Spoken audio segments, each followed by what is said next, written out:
From the studios, it's Election Yard, and we're here on February 24th to talk about some special elections that took place in Maine and Pennsylvania. Now, there were people that were out there watching the State of the Union address.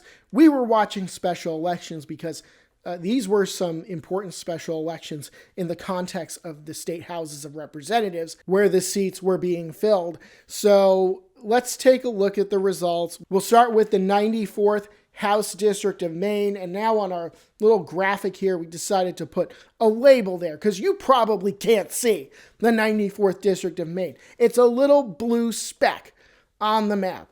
This seat is entirely within the city of Lewiston, Maine, which is a little ways north of Portland. This was a Democratic seat before, and it is a Democratic seat now. So Scott Harriman, the Democrat, he's on the Lewiston City Council. He won this seat over the Republicans, a margin of 53.2 to 46.8. You can see this actually was a swing to the Republicans from the last general election in this seat of about 6.4%. The Democrats winning by 69 votes. Nice, or about 6.4%. So normally what we would do at this point is we would put up a graphic showing whether or not this was a Democratic or Republican overperformance versus the 2024 presidential election results here. The thing with Maine is that they really don't break down presidential election results by precinct, at least not everywhere. And in Lewiston, Maine, all that you're really able to find in terms of data is the city as a whole. So I wasn't independently able to go down and find the precinct data to figure out how much Kamala Harris won the district by. Now, I do follow some other political websites, and some of them did their own analysis, and I saw two very different numbers. One of them I saw, they figured that Kamala Harris won this district by about 4 or 5 points. Another one figured she won it by closer to 13. So we're not going to put up a graphic showing you whether or not it's an overperformance for the Democrats or the Republicans because we were not able to independently verify what the margin even was in the 94th district in 2024. I would rather give you no information than to give you potentially incorrect information. But what I will say is that based on the fact that there was a swing to the Republicans here and the average of that gap, whether 4 or 5 points or 13 points that Harris won the district by, it was probably a Republican overperformance. I just can't tell you verifiably how big it was. So just understand, it probably was a Republican overperformance. I just don't have numbers to show you. Now, if we figure that out in the future, we will let you know. But that's how we're going to classify it now. Importantly, though, let's take a look at the Maine House of Representatives, how it's going to look now. So the Democrats were basically in a minority government situation. The Democrats had 74 seats, the Republicans had 72, and that little gray slice there, that's 3 independents. So the Democrats were the largest party, but they were in the minority. And out of 151 seats, there's 1 vacant. You need 76 seats to form a majority in the Maine House of Representatives. Even with this win, the Democrats are still at 75. So they have the same number of seats as the opposition. So they're still kind of in a minority government kind of situation. If you were going to look at it like they do in certain parliamentary systems, you'll call it a minority government when the largest party doesn't have an overall majority.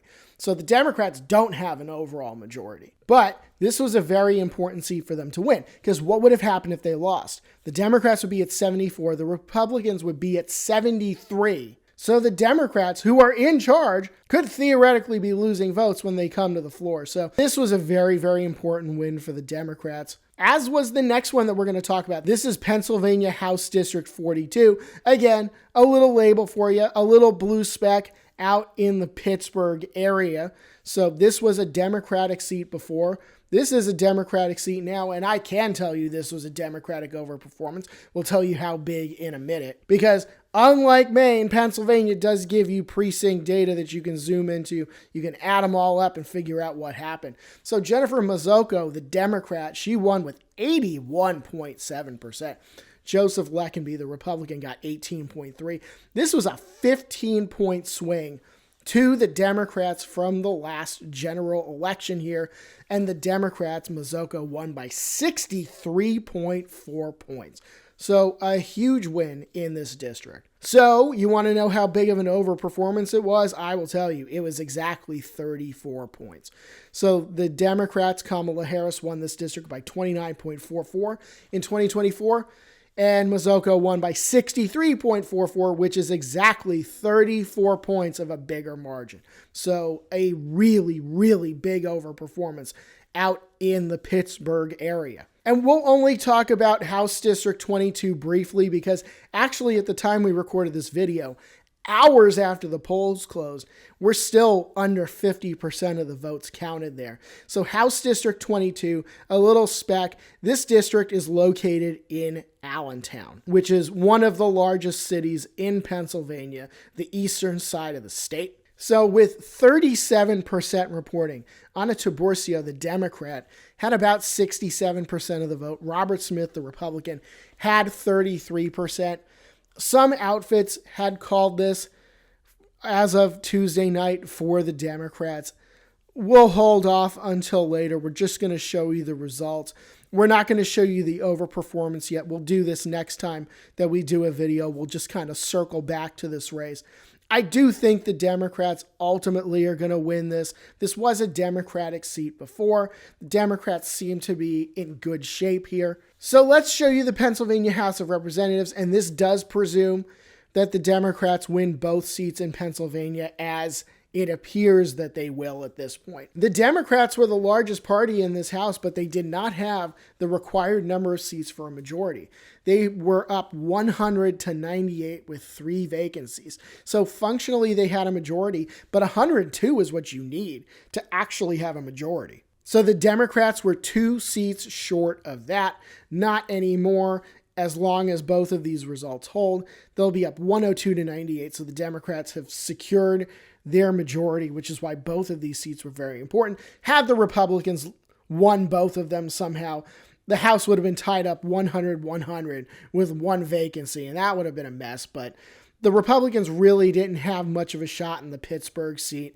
They had some hope for the Allentown seat, but that hope was quickly dashed. So we're going to show you the current standings right now. And again, this presumes that the Democrats are going to win House District 22. And if they don't, we'll circle back to that next week and update the numbers.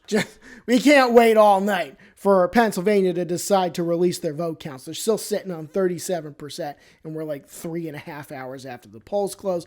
So assuming the Democrats win House District 22, it would be 21-7.